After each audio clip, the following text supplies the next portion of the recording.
Happy Saturday mga ka-Genie! So, for this video nga mga ka-Genie ay samahan nyo kaming papuntang Zamboanga City! Wow! At dito nga mga ka-Genie ay narating na natin ang Zamboanga City. Bumiyahe nga po pala kami ng 9:45 from Basilan to Zamboanga. Mga 11:45 ay narating na natin ang Zamboanga. Wow! May sadya lang pala kami dito sa Zamboanga mga ka-Genie. Gusto ko lang palang bumili ng slacks kasi lumang-luma na aking slacks at itong si Jowa bibili daw din siya ng bagong sapatos. At ang una namin pinuntahan sa paghahanap ng slacks ay itong Plaza 88 Express Center. Wow. Ayan, akong ginapangita. May nakita nga ako mga stocks doon pero hindi ako komportable sa tindera nila doon kasi habang namimili ako, tingin siya ng tingin sa akin kaya umakyat na ako sa second floor at namimili na lang muna ako ng mga slippers dito. At tingin nyo naman, napakarami na ng slippers dito. Mga ka-Genie para sa kapatid ko kasi humingi yun siya sa akin. Meron naman din ako kaya nagselos siya. Nagpapabili din siya. Kaya bumili din ako ng kanya. Bago! Habang namimili nga ako, nawala itong jowa ko at pag hinahanap ko siya, andito pala siya. Lantaw lang. Udo. No. Scammers guys. So, tinan nyo guys. Bibili na naman ng sapatos. Sobrang dami ng sapatos dito.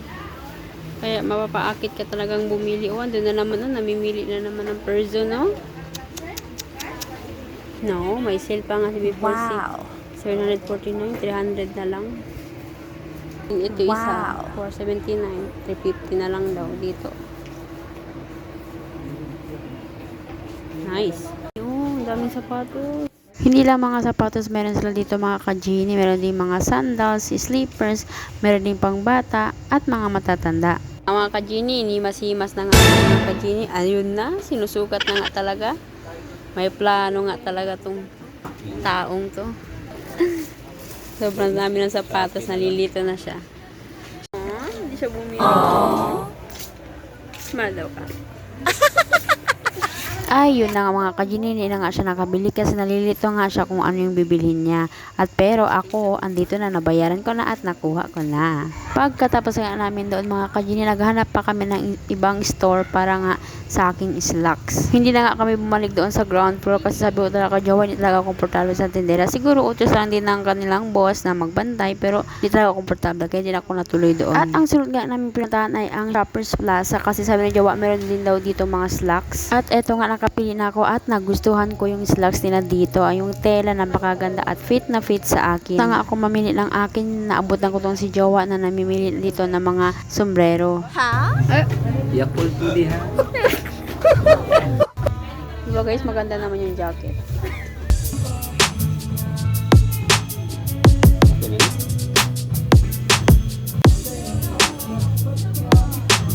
Tanggol, ikaw ba yan? After nga mamili ay binayaran na namin agad. Pagkalabas nga namin ng Shoppers Plaza ay nakita ni Jowa itong Mang Inasal. Kakain na daw muna kami bago umuwi pero hindi din natuloy. Dahil may nakita na naman siyang tindahan na nagbebenta ng sapatos kaya sabi niya pasok daw muna kami at mamimili siya ng para sa kanya. At di na naman niya nagustuhan kaya wala naman kaming nabili. Nagutom na nga ako buong araw sa kakahanap ng sapatos niya kaya bumili na lang ako itong mamon.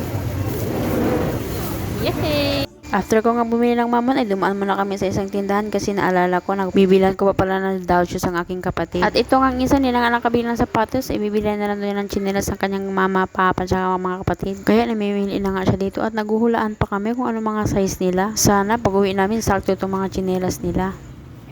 Pagkatapos nga dito mga ka-Genie ay umuwi na kami. Uwi na kami guys dahil napagod na kami.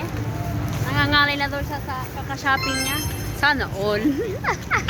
Kaya mga ka-Genie, hanggang dito na lang ang video ko. Huwag kalimutang mag-like, comment, share, and subscribe para mas marami pang mga video. Maraming salamat!